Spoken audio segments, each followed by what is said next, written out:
Сәлем. Бүгін кітаптың армандар орындалады деген кітаптың жалғасы аудиозапись. Каналға тіркеліңіздер, лайк басыңыздар, комментарий жазыңыздар.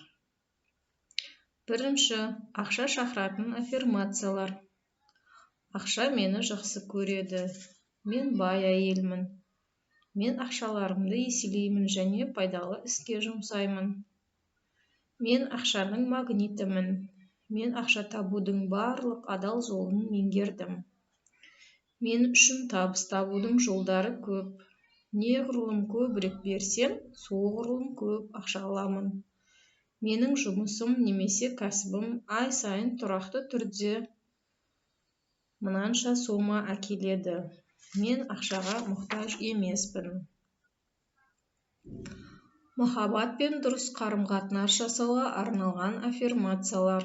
Мен бақытты әйелмін. Ер азаматымыз екеуміз бір-бірімізге адалмыз, бір-бірімізді жақсы көреміз. Мен сүйікті болуға лайықтымын. Мен ер азаматтар туралы тек жақсы ойлаймын. Мен айналамдағы адамдармен жақсы қарым-қатынастамын. Адамдармен сыйластық қарым-қатынас менің жетістіктерімнің кепілі. Мен ер азаматымның маған деген шынайы сезімін жоғары бағалаймын. Менің күйеуім адал жар, қамқор әке. Мен ер азаматымның жетістікке жетуіне қолдау көрсетемін. Біз бақытты, байқуатты, ауызбіршілігі жарасқан отбасымыз. Сұлулық пен денсаулыққа арналған аффирмациялар. Мен сұлу әйелмін. Мен күн сайын құлпырып келемін. Менің денсаулығым жақсы, денем сымбатты. Мен өзімді өз қалпында жақсы көремін. Мен өзімді күтуге уақыт бөлемін. Салауатты өмір салтын қалыптастырамын. Уақытымен ұйықтап, уақытымен тамақтанудың қаншалықты маңызды екендігін білемін. Мен жаспын, сымбаттымын, сұлумын және тартымдымын. Менің күш-қуатым, ерік-жігерім өте күшті.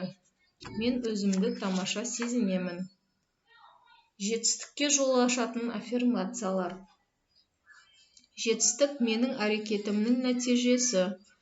Мен өз мүмкіндігі жетістікке айналдыра аламын.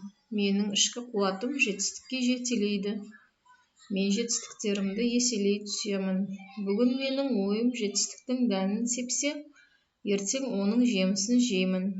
Мен барлық арман мақсаттарымды жетістікке айналдырамын. Мен табысты болатыныма сенемін. Менің өмірім қуанышты күндерге, табыс пен жетістікке толы. Пайдасы зор дағдылар. Адамның басына келіп кетіп жатқан түрлі ойлар оның әрекетін түзейді. Ал күнделікті әрекет дағдыға айналады.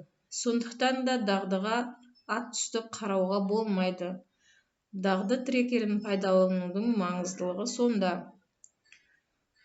Осы дәптерге күнделікті орындағың келетін істеріңді, мысалы оқығың келетін аффирмацияларыңды, кітаптарыңды, ерте тұрғың келетінін, 2 литр су ішкің келетінін, серуендейтініңді міндетті түрде жазып жүр. Күн сайын жоспарланған ісіңнің орындалғанын белгілеп отырсаң, бұл өзіңнің өміріңді қадағалап отыруға да ыңғайлы.